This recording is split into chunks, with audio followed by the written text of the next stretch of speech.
그런데 충격을 받게 되면 가운데 있는 삼각형 한쪽으로 밀리면서 한쪽으로 쏠리게 되죠. 코 재수술하는 상당히 큰 원인 중에 하나가 휘어 보이는 거거든요. 휜 코를 굉장히 오랫동안 갖고 계셨던 분들은요, 인중의 축이 한쪽으로 틀어져 있는 경우가 많아요.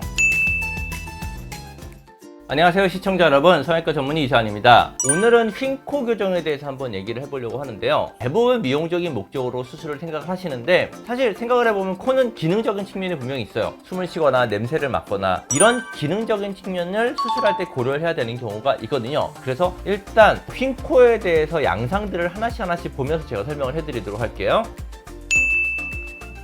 일단 첫 번째 그림은 밑에서 봤었을 때 코끝이 한쪽으로 이렇게 휘어있는 경우예요. 사실 코끝만 휘어있는 경우는 별로 없고요. 중간에 뼈부터 살짝 휘면서 전체적으로 다 휘어있는 경우가 많아요. 대부분 어렸을 때 다쳤던 경우가 많아요. 코가 한쪽으로 휘는 이유는 뭐냐면 코뼈가 이렇게 올바르게 삼각형을 이루고 있어야 돼요. 그런데 충격을 받게 되면 가운데 있는 삼각형 한쪽으로 밀리면서 한쪽으로 쏠리게 되죠. 지금 그림처럼 코끝이 이쪽으로 돌아가 있는 모습이 나타난 거예요. 그럼 정점이 이쪽에 있겠죠? 그러면 여기와 위를 다 분리를 해서 똑바르게 만들고 가운데 기둥이 있는 것도 똑바르게 세워줘야 되는 거예요. 그래서 수술을 할 때는 비중격을 똑바로 만들어주고 그 다음에 코 옆에 있는 뼈를 절구를 해서 코뼈를 똑바르게 만드는 수술을 같이 해야 돼요. 이렇게 휘어있는 모습이 실제로 CT상에서는 어떻게 보이는지 제가 한번 보여드리도록 할게요. 자, CT를 보시면 요 가운데에 있는 부분이 비중격 연골이 있는 부분이에요. 이쪽이 오른쪽이거든요.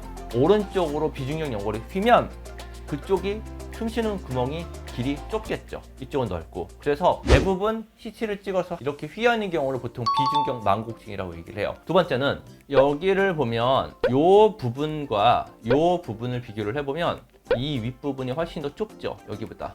여기가 이제 비밸브라고 해서 숨쉬는 길이라고 생각하시면 돼요.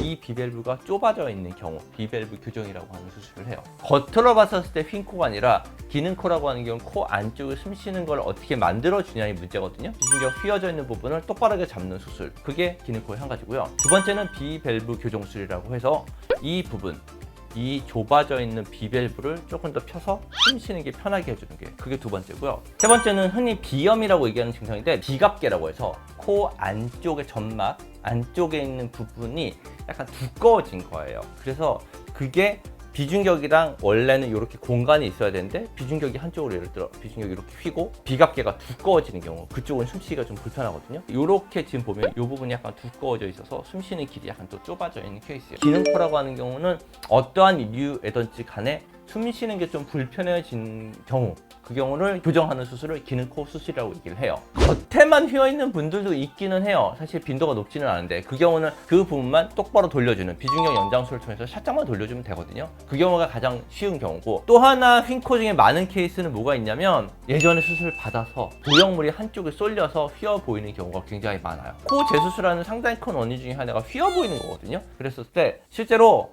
보형물만 똑바로 잡아줘서 되는 건 아니고요. 전체적인 축을 봐야 돼요.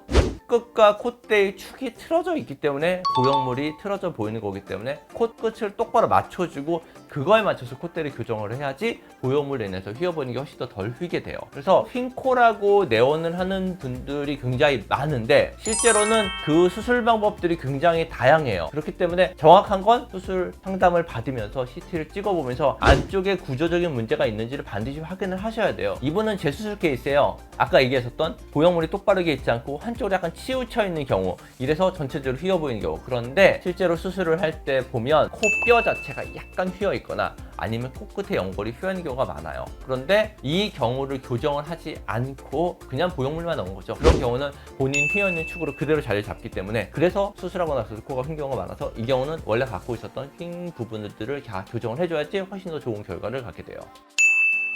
코는요, 이 윗부분은 뼈로 돼 있고 이 아래 부분이 연골로 돼 있거든요. 그렇기 때문에 연골만 휘는 경우가 그렇게 많지 않아요. 대부분은 연골이랑 뼈가 같이 휘는 경우가 훨씬 더 많거든요. 물론 연골만 휘었을 땐 절골하지 않고 연골만 똑바로 잡아주면 되는데, 대부분 경우에서는 절골이 필요한 경우가 많습니다. 실리콘을 같이 넣는 경우가 생각보다 많아요. 왜냐하면 휜 코를 가지신 분들, 아까 다쳤다고 그랬잖아요. 다치신 분들은요, 꼭 코뼈의 경계면이 좀 울퉁불퉁하고 매부리는 경우도 많아요. 그 부분을 정리하기 위해서 얇은 보형물을 사용하는 경우가 제법 있어요. 네, 맞아요. 그럴 수 있어요. 왜냐면 뼈는 딱딱한 구조인데 연골은 물렁물렁한 구조거든요. 그래서 다시 되돌아가려는 성질이 조금 있어요. 그래서 처음에 똑바르게 잡아놓다 하더라도 약간씩 돌아가는 게 있고, 또 큰 이유 중에 하나 뭐가 있냐면요, 본인이 다쳤던 안 다쳤던 간에 휜 코를 굉장히 오랫동안 갖고 계셨던 분들은요, 인중의 축이 한쪽으로 틀어져 있는 경우가 많아요. 그런 분들은 말을 할 때 보면 이렇게 우, 이 이렇게 했었을 때 한쪽에 있는 입꼬리가 더 많이 당겨져요. 안면 비대칭이 좀 심한 거죠. 그래서 수술을 똑바르게 잡아놓더라도 입꼬리가 당겨지는 방향으로 코끝이 약간 더 이동하는 경우가 있어요. 그 경우는 한 1년 정도 있다가 그런 부분만 살짝 더 잡아주면 돼요. 이건 보험사에다 문의하면 되는데, 대부분 기준경 망곡증이나 비밸브 교정술이나 비염 수술 같은 경우는 실비보험 적용이 되는 경우가 많아요. 근데 이거는 본인이 어떤 보험을 들었느냐에 따라, 보험 약관에 따라 차이가 있거든요. 만약에 본인이 이런 게 실비 적용을 받고 싶다고 하면, 일단 첫 번째는 CT를 찍어 보면서 진단명이 정확하게 맞아야 되는지를 보시고, 만약에 진단명이 맞다고 하면 본인이 받는 수술이 실비 적용이 되는지를 보험사에 문의를 하셔야 돼요. 보험사마다 약관이 다르서. 그래서 그쪽에서 된다고 하면 수술하시면 됩니다. 네. 오늘 영상이 여러분께 많은 도움이 되셨으면 좋겠습니다. 시청해주셔서 감사합니다.